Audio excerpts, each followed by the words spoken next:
We head to Saqqara, Egypt, a short distance south of Cairo. This is where the first pyramid was built in ancient Egypt. It is called the Step Pyramid due to the distinct levels in its shape.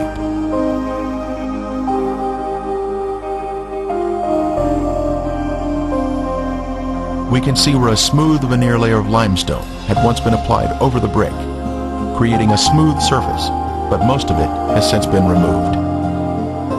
Here is where we find the statue of Pharaoh Djoser, under whom Imhotep served.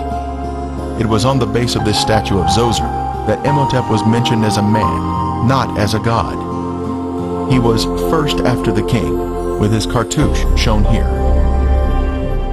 At the complex of buildings, the main hall is of importance to us. It was here and in other locations in Egypt that Joseph saved his country from famine. Then Joseph said to Pharaoh, "Indeed, 7 years of great plenty will come throughout all the land of Egypt, but after them, 7 years of famine will deplete the land." In Joseph's day, as one entered the building, they would make their way down this hallway to purchase grain. There would be many cashiers available for customers of various languages to trade for the much-needed food. The famine was all over the face of the earth, and Joseph opened all the storehouses and sold to the Egyptians. As we exit the hallway through the area in the rear, we see over on one side a series of deep structures where grain was stored underground during the 7 years of plenty. Then over the next 7 years, it was sold to the Egyptians and visitors from other countries.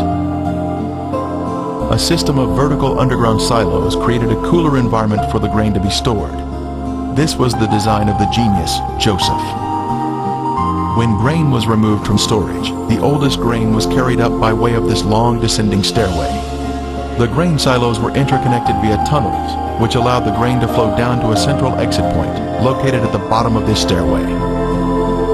A record of this event of removing the grain can be seen on hieroglyphics such as this at Thebes, showing the sacks of grain being carried up the stairs from the granaries. Another example of this can be seen at the Tomb of Athena. As a way to honor the Lord of Heaven, Joseph built this first pyramid in Egypt at Saqqara to show his thankfulness to the Lord for honoring him and saving the Egyptian people from famine. In that day, there will be an altar to the Lord in the midst of the land of Egypt. Centuries later, many other great pyramids were built in Egypt, following the lead of Joseph or